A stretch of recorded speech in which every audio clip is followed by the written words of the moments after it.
We got this. You heard me?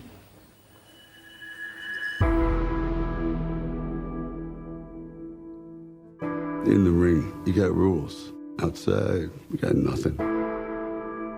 Life hits you with all these cheap shots. People like me, we live in the past. You got people that need you now. Hey. You got everything to lose. This guy's got nothing to lose. I ain't got a choice. That's the same thing your father said, and he died right here in my hands. Listen to me, this guy is dangerous. But you don't think I could beat him? I got loyalty. I was afraid I couldn't live up to these expectations. I got loyalty inside my DNA. You don't think you got your validation? I got loyalty inside my DNA. I got peace, got war and peace inside my DNA. I got power, poison, pain, and joy inside my DNA. I want to rewrite history. Don't pretend this is about your father. I was born like this, is born like this, immaculate conception. I transform like this, perform like this, without you a new weapon. I don't contemplate, I meditate, then off your bed. This that put the kids to bed. This that I got. It may not seem like it now, but this is more than just a fight. Loyalty.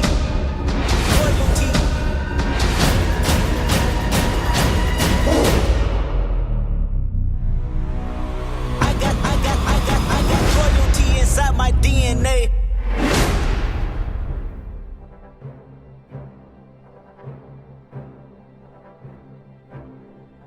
Fans Not Experts, movie month. It's my 6th year doing movie month. 30 movies, 30 days, 30 podcasts that you get to listen to. Fans Not Experts, movie month.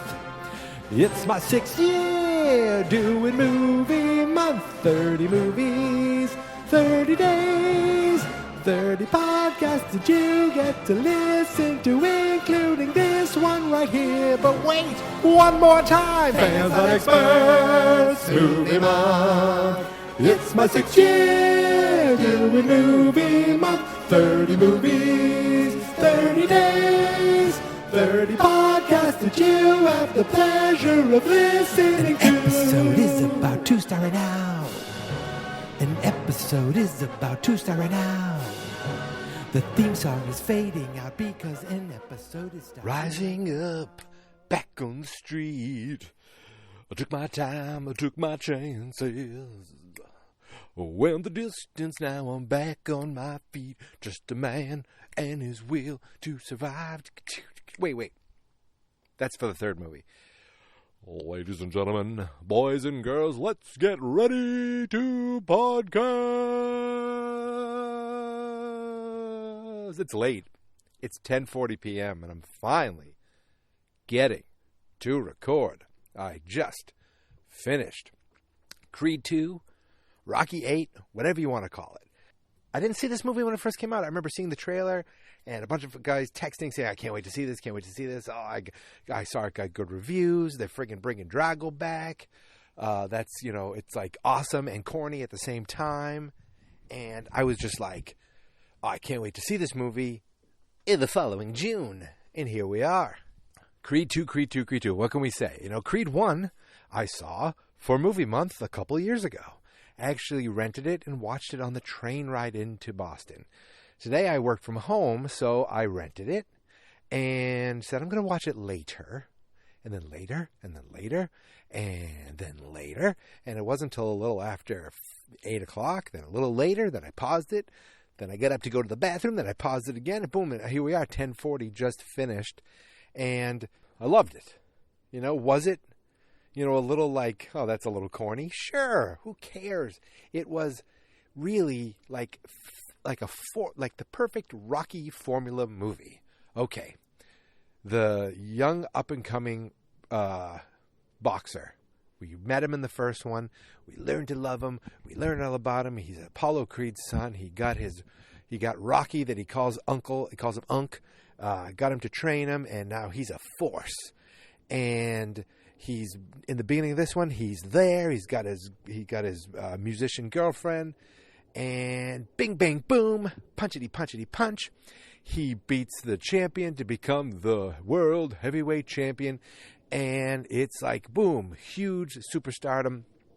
Meanwhile, a promoter in the Ukraine is studying a young up-and-coming boxer by the name of Victor Drago, son of famed heavyweight steroid champion Ivan Drago. Also, if you don't have your head in the sand, I don't even know if that's the saying, Ivan Drago is the man who killed Apollo Creed in the ring in Rocky IV 30-something years ago. I think it was like 1985 or something like that. All I know is I couldn't believe it when it happened. I remember I was a little kid. I just kicked a chair. I don't think I saw this in the theater. I don't think I saw any Rocky. I think Rocky VI was the first Rocky movie I saw in the theater. Maybe I did see Rocky III. I don't remember. I was a little kid. Probably saw that on home video. VHS, rented at the local video store. Those were all things. But Drago's back, and it just was like he's a young boxer. This dude is humongous.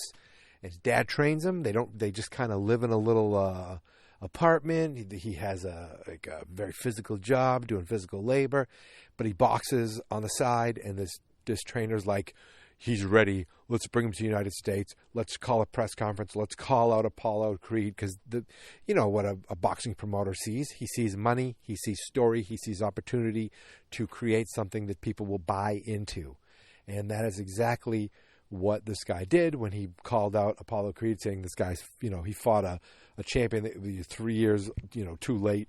He beat an easy man, and now we challenge him. And he's like, I got to take this fight. I was like, this was all happening so fast. I was like, already? I got to take this fight, Unc. And Rocky's like, yo, I don't think you should do it. And he's like, you don't understand. This is my fight. He killed my father. I know. I was there. I was holding him in my arms. And I should have thrown in the towel, and I didn't. And then there's a rift between Creed and Rocky, because Rocky won't help him. So he goes to friggin' Duke's kid, Wood Harris from Remember the Titans and The Wire. He was the trainer of the guy that Creed beat to begin the fight. And then he's going now to train him. But I'm like, he's Duke's kids. We got all the kids here. Well, except Rocky's kid. He doesn't come until the end. But they're training. They're getting ready for the fight. And, that's like, I love training montages. And this movie has plenty of them. He gets ready for the fight. Victor gets ready for the fight. The fight happens. And Victor pretty much breaks him. You must break him. And he does break him. But at the same time, Victor takes a cheap shot, gets disqualified, and is not the champion. Adonis Creed is still the champion, but he is broken down and he needs to rebuild himself. At the same time, he's now engaged to his girlfriend, and she's expecting a child. And it wasn't even a pregnancy test. The pregnancy test confirmed it. But friggin' Felicia Rashad, Creed's mom, just looked at her and says, whoa, you're pregnant. She's like, what are you talking about? And they take a test, boom, boom, boom, I'm pregnant. Now, I know she was married to a delivery doctor. I don't even want to bring Bill Cosby into this. Screw that. I'm not even going to make that joke. Still recording?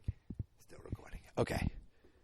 So he's got a child on the way, and he's beat the shit out of. And it's like, Victor goes home to Russia, and he becomes a huge, I shouldn't say a huge star, because is boxing still that huge? It is in Rocky's world. This made me feel like boxing's still huge. And I know for big fights, they still will fill out stadiums, make a big deal of it. But I don't care about it as much as I kind of used to as a kid. The last fight, I think I paid for. Well, no, we paid for that Pacquiao Mayweather fight. What a waste of money that was. Stayed up till midnight. It only cost me $20, but a bunch of us put $20 in to get that crap. So it's like, would I care if it was people like Creed and Drago? Yeah, probably. I'd probably get the pay-per-view. So he's like, I got to pick myself up. I got to dust off my muscles and get strong again. And Rocky's like, all right, I'm going to train you now, but we're going to do it my way. Let's go to the desert to a underground kind of training place where guys build themselves up, and we'll beat the shit out of you in the desert and get you strong. And they did all that, and that was great. More montages, which I'm a sucker for a montage.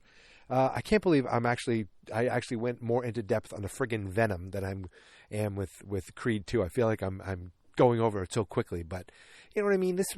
It fit every formula. I'm going to talk more about things going on. So while Victor's back in Russia, he's now at some very rich guy's house, all these fancy cars. They're invited to dinner because he's going to do it. He must bring home the belt to Russia and make Russian boxing great again. This guy's all rich and everything, and who shows up but his mom, Ivan Drago's wife, Brigitte Nielsen, who, if you know, in real life was Sylvester Stallone's wife right after Rocky IV came out. The last time I saw Brigitte Nielsen, she was running around with Flavor Flav on reality shows. So, they pull her out of mothballs, got her out there, and she just is a stone-cold Russian bitch. She's with this guy now. She's like, oh, hello, Victor, it's good to see you. And he's like, no, I'm not happy to see you, mother. He didn't say that, but he just walked off. And his dad's like, duh, you must fight. Why am I all of a sudden Arnold? This is not Arnold Schwarzenegger. And if you don't know this about Ivan Drago, the actor, Dolph Lundgren, here's something fantastic about him.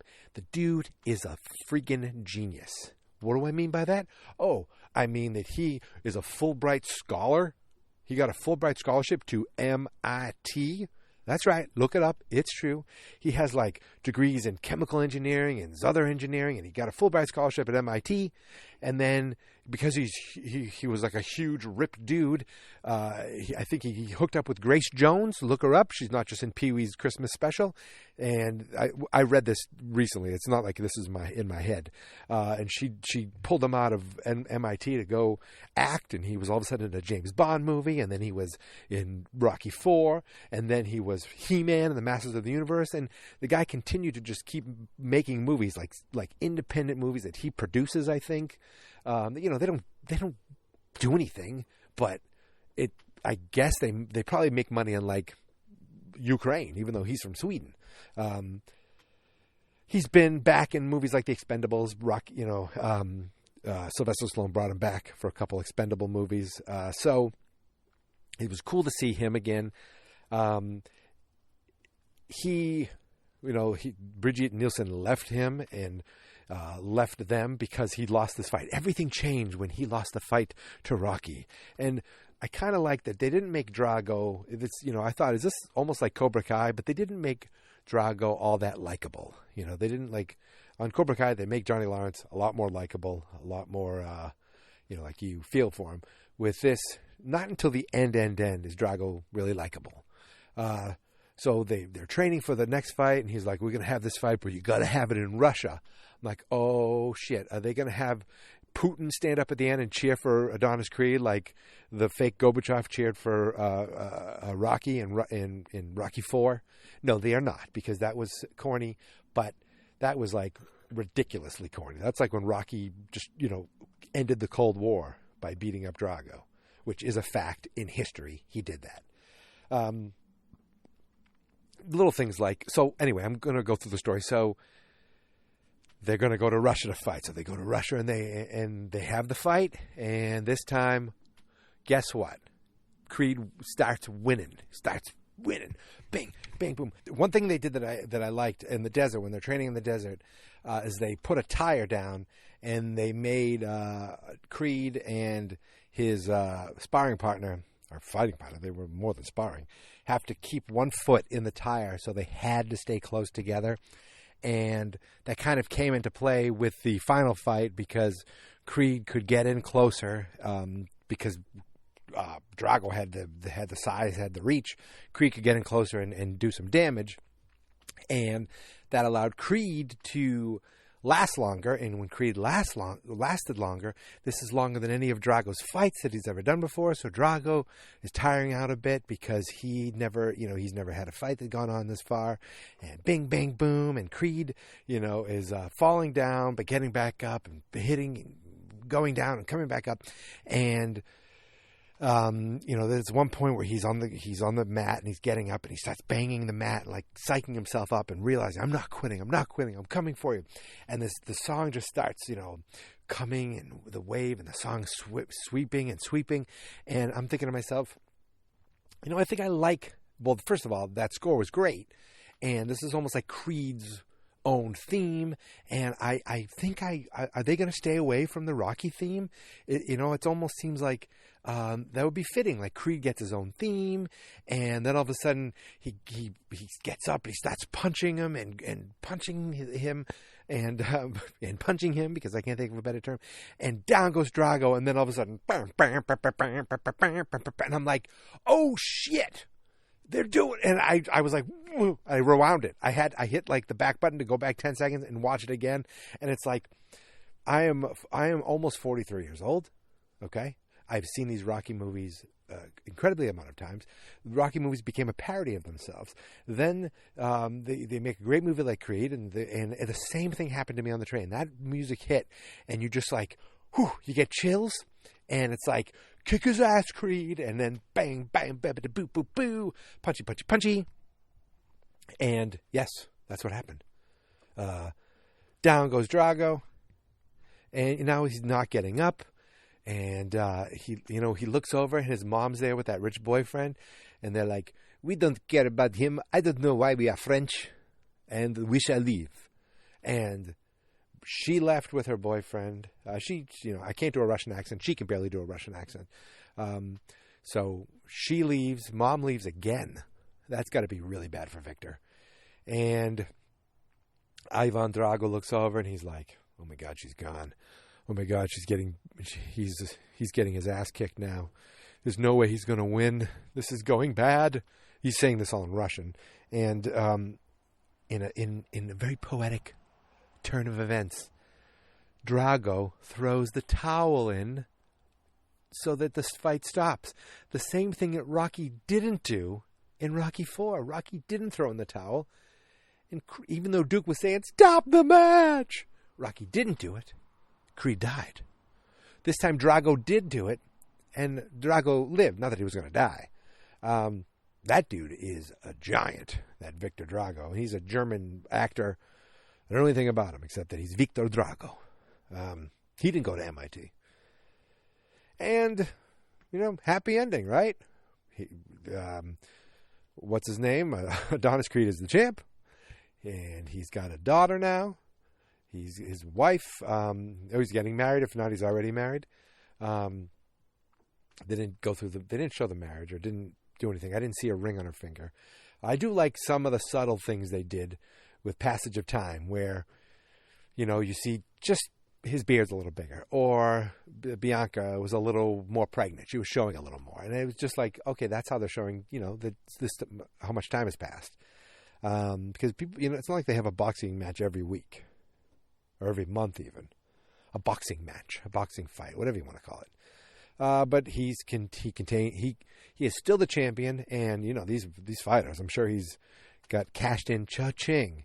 And Rocky, the whole time he was dealing with Adonis, he's also talking about he hasn't seen his son in a while, hasn't really even seen his grandkids since he was a little baby. And it's a pathetic, he said, which was actually a good term because it is pathetic. So at the end, while Creed is going to his father's gravesite for the first time, maybe ever, to talk to him and introduce him to his grandchild, Rocky is going to his actual son's house to meet his grandchild and see his son. And you open the door, and I was like, I hope they do this. And they did. It was Milo Ventimiglia, whatever his name is. If you remember, he was Rocky's son back in Rocky VI. Back in Rocky Balboa. Now, the kid who played his son, I don't know if it was in all the, Rocky, every time, but in Rocky V, that was his real son. And that kid passed away. So that's a sad story. But Milo was the son in Rocky 6, and I'm glad they were able to bring him back. A little continuity never hurts. Couple things that didn't take me out of the movie, but every time I heard Max Kellerman's voice, it just was like, oof. I just was like, if you're a Patriots fan, you understand. I mean, he is a hack and a clown, and I know he knows boxing, or he's supposed to be good at boxing. I didn't care. Every time I heard his voice, I just felt vile. And he was calling most of the boxing match. Jim Lampley, fine, perfect, great. Hearing that voice sounds like boxing to me. Also, Rocky did a nice job. Rocky was like always so nice. Everything he did, he knows, I understand. Like, he never got mad. He never got angry. He never was vindictive or selfish. He was like just trying to help, trying to do the right thing. And then at one point they show him really close in, and I was like, wow, is his face pulled back? I can't tell, or it was a really good facelift or a really bad one. And also, I know it's tough to be Rocky and distinguished from Sylvester Stallone, but that hairline was distracting. I was like, Rocky, put the hat back on, because that hairline is too perfect. It looks like Ken doll's hairs were perfectly placed in there. I don't remember, was there always a V back in, early days? It just seemed a little too not real, and it was slightly distracting. Slightly. At least it wasn't jet black like it has been in other movies, like it probably is going to be in Rambo. Also, I like that in this he seems like an old guy moving really slow, but in Rambo he's going to kill everyone, and I can't wait. What else? Oh, these Rocky Balboa, Rocky 6, you could see that was filmed in front of a live crowd, right? I'm almost positive that was filmed in front of a live crowd. A lot of these fights seemed very green screeny to me. Now, maybe it was just, I don't know how it looked on the big screen in the movie theater. I'm watching it on a 42-inch, rented it online. So it's streaming quality, but like some of it was like, I was like, why does that look weird? And I thought, do the boxers, are they CG a little? No, they weren't. I think everything around them might have been, though. Sometimes like the lights when the lights around the ring, zoomed in. So what I'm guessing is they filmed stuff in front of a live audience. Then they went back and did a lot of the fight choreography and stuff with a bunch of green screens covering the room. That's my guess. That is my guess. Now, I want to be the first to tell you that I have also beaten up Drago. My friend's kid has the PlayStation virtual reality where it's Creed, I think, but you can be all the Rocky guys. And I took on Drago I think it was in the Philadelphia area where Rocky beat Spider Rico, and I beat him. Now that's my first time ever doing virtual reality, and it was wild. I mean, I'm in this guy like in their like attic living room, and they've set up all these pillows so that if you're going in the wrong place, because you could just wander off. I would just walk right into a window. That's how cool the virtual reality was, and I beat that Drago. I beat that Russian, and I took revenge for Apollo first. Guys, this is a fun movie. It was like you just forget for a while that you're like this is a formula of Rocky, or even you don't even forget it's a formula. Like, this is fitting the formula of a Rocky movie to a T, and I'm loving every moment of it. And I did. I enjoyed it so much. Now, I read that Michael B. Jordan, who, by the way, also it helps that there's great actors in this, and Michael B. Jordan is a great actor, all the way back to Friday Night Lights. He said he'd be up to doing a Creed 3. I don't know if there's going to be a Rocky in a Creed 3. Sylvester Stallone has said that this was the last time he was ever playing Rocky, but I feel like we've heard that for 25, 30 years ourselves. So, and this movie made money. It wasn't like $1 billion, but it made a good chunk of change. So definitely there's room for a third movie if they wanted to do one. But the only problem is I don't want Creed to become a parody of the movie that it is modeled after, that became a parody of itself. But I mean, a lot of this was focused on Rocky IV anyway, and that's already when Rocky was a little silly. And yet I loved it, Rocky IV. And I loved it, Creed II. So, you know what? Who cares about formulas? Who cares if it becomes, a corny? Keep doing it. Do it again. Bring out Clubber Lang's kid. I don't care. Bring out Tommy Morrison's kid. I don't care. Bring out was it Reuben Kincaid? Whoever the guy was, that's Rocky 5. Bring out the guy in Rocky 6 who was like, Rocky, I want the opportunity to take what you got. He had like a little bit of a lift. And he beat up Rocky, I believe. Bring them all back. I don't care. Have him fight Rocky's kid. Pfft. Have him fight Rambo. Have him fight John Wick. I don't care. Just keep making Creed movies. Who cares? I want to be entertained. I don't care about high art. You can save that for the award shows. By the way, Rocky still should have won the Oscar for the first Creed. I don't think he was nominated for Creed 2, but I don't care. Great movie, folks, and the day's almost done. I'm getting this just under the wire. It's a little after 11, and I got to go put this on the internet right now. So, ladies and gentlemen, boys and girls, thank you for listening. You can find me on Twitter and Instagram at Geek Mentality. Every movie has a photo. Every movie has a podcast, and we're doing it every day. This is only 4 in. Luckily, I did the pictures earlier today before work, so it allowed me to just focus on the movie. And now I got to run to the computer and get it all done. So, guys, until tomorrow, and I'm not even sure exactly what movie I'm going to watch, but I have a feeling it might not be a good one, but a movie I still kind of want to see. Until then, here is a theme song. This is my podcast, I made it. Geek Mentality's what I named it. And I think you should listen and subscribe, 'cause I'm kinda funny and awesome. I think that I'm worth your time, and I'm kinda handsome. My mom says, please listen and please subscribe. At least listen to this episode. Fab Not Experts.